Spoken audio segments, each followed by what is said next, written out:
வீட்டில் எல்லா நாளும் கார்த்திகை, எங்கள் நிலவில் என்றும் இல்லை தேய்திரை.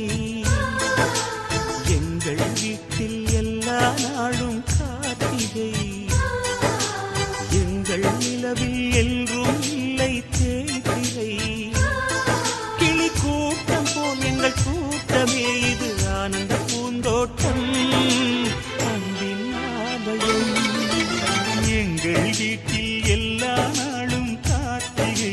மகளிர் உரிமை தொகை, கட்டணமில்லாத பேருந்து, விடுதலை பயணம், என்னென்ன திட்டங்கள் இத்தனை திட்டத்தையும் கொண்டு வந்தது நம்முடைய முதலமைச்சர் என்பதை இந்த நேரத்தில் சொல்லிக்கொண்டு, வீடு பாலாட்டை கூட நான் சந்தோஷப்படல, நீங்க பார்த்துக்கிறதா எனக்கு பெரிய சந்தோஷம்.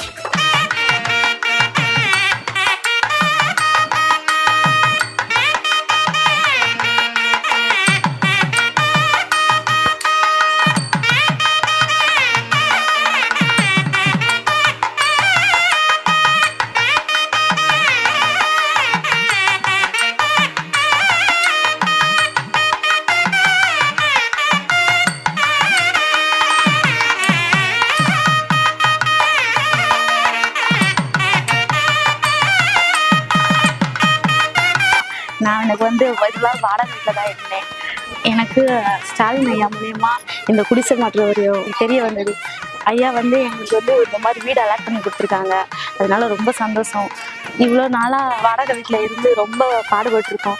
மாதம் மாதம் வாடகை கொடுக்க முடியாமல் வீட்டில் பிரச்சனை அப்படி மாதிரிலாம் இருந்திருக்கு. இப்போ எங்களுக்கு வாடகை எல்லாம் பிரச்சனை இல்லாமல் பிள்ளைங்க படிப்பு செலவுக்கு கண்டிப்பான முறையில் இந்த வாடகை பணத்தை எடுத்து வச்சு நாங்கள் கண்டிப்பாக எங்கள் பிள்ளைகளையும் நல்லா படிக்க வைப்போம். ஸ்டாலின் ஐயா அவங்க தான் இதை அறிமுகப்படுத்தினாங்க.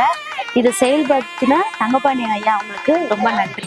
2026 இவங்க ஆட்சி வந்தால் எங்களுக்கு ரொம்ப சந்தோஷம். இன்னுமேலும் நல்லா வரணும்.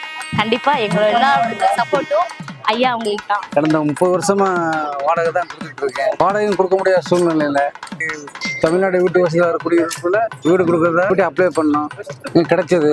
ஏழை மக்களுக்காக நலத்திட்ட உதவிகள் நிறைய செஞ்சுட்டு இருக்காங்க. சொந்த வீடு கிடைச்சதுனால ரொம்ப சந்தோஷமா இருக்கும். தளபதி ஸ்டாலின் ஐயா அவர்களுக்கு ரொம்ப நன்றி.